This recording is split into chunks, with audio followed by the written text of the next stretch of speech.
La maison d'à côté, saison 1, épisode 55. Salut, bienvenue à tous. Aujourd'hui nous allons parler de l'épisode 55 de la série télénovela, La maison d'à côté. N'oubliez pas de vous abonner, aimer et partager la vidéo. Activez la petite cloche des notifications pour être la première personne informée dès la publication de la prochaine vidéo.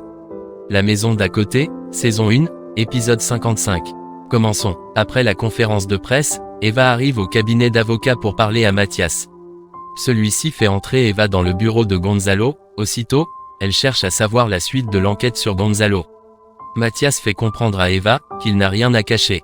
Eva n'est pas convaincue et dit à Mathias que Gonzalo ne l'inspire pas confiance. Mais, Gonzalo entend leur conversation, et se met à demander pourquoi on doit se méfier de lui. Eva confirme devant Gonzalo qu'elle se méfie de lui, car en plus d'être un menteur, il a pris l'héritage de son mari en abandonnant sa fille. Gonzalo demande à Eva et Mathias de sortir de son bureau. Ils sortent et attendent l'ascenseur. Eva se jette dans les bras de Mathias en s'inquiétant de ce qui pourra arriver. Les deux cherchent à s'embrasser, mais ils sont surpris par l'arrivée de Rebecca. En cherchant à démarrer son scooter, Emilio se fait assommer, et il s'évanouit. De l'autre côté, Andrea rentre de la maison en pleurs. En effet, Diego vient de l'informer que Pilar vit avec González. Son père la surprend en train de pleurer. Elle informe Javier de la situation, mais celui-ci n'en revient pas. Ignacia confirme ce que dit Andrea car elle sort de l'appartement de Gonzalo. Javier se met en colère et demande à Andrea d'aller dans sa chambre, la gamine s'en va en pleurant. Javier reste seul avec Ignacia, en essayant de la questionner, il cherche à savoir plus sur la relation de Pilar. Ignacia commence à dénigrer Pilar, en disant qu'elle a séduit Gonzalo. Mais Javier refuse et demande à Ignacia de partir, elle continue, et Javier la met à la porte par la force, et s'enferme dans sa chambre en pleurant. Andrea qui entend son père pleurer, dit que c'est la faute de sa mère si son père est dans cet état. Ignacia de retour de chez Javier, retrouve Emilio allongé, sans signe vital. Elle court interrompre Yolanda, et Ida qui se discutent. Les deux femmes courent près d'Emilio, et Ida affolée, demande à Yolanda d'appeler l'ambulance. Les secours arrivent et conduisent Emilio aux urgences. Au même moment dans l'appartement de Renato, Ivaldo se fait du souci pour Rebecca. Car il cherche à la joindre depuis mais elle ne répond pas. Ivaldo veut partir car Yolanda commence à se poser les questions sur son absence. Mais Renato refuse et dit qu'il se sent seul. Il confie à Ivaldo que ses enfants et sa maison lui manquent. Ivaldo lui conseille de tout arrêter, mais Renato dit qu'il se fait tard pour faire machine arrière, et que c'est la seule solution qu'il a trouvée pour échapper à ses problèmes. Renato demande d'aller chercher le journal.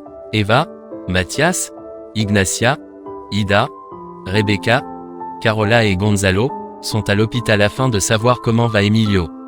Gonzalo dit à Rebecca qu'il a de la peine pour la famille Gondé.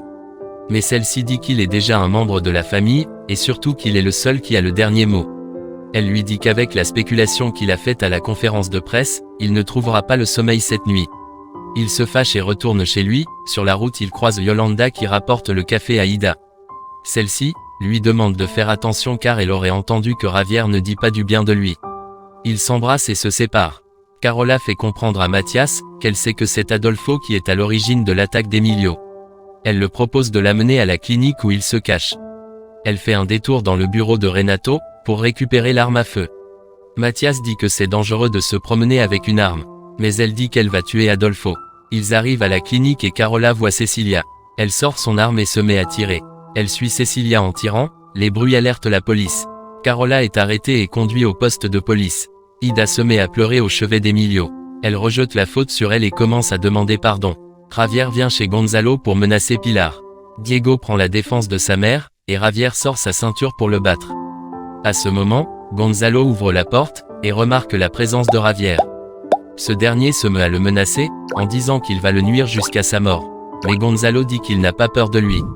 Javier donne un coup de poing et s'en va. Gonzalo commence à dire à Pilar de faire attention, et l'implore de ne plus laisser Javier entrer. Elle le regarde avec un air de méfiance et de dégoût. Ici s'achève cet épisode. Merci de nous avoir suivis. Si la vidéo vous a plu, aimez et partagez-la. Activez la petite cloche des notifications pour être la première personne informée dès la publication de la prochaine vidéo. Soyez en santé et à la prochaine.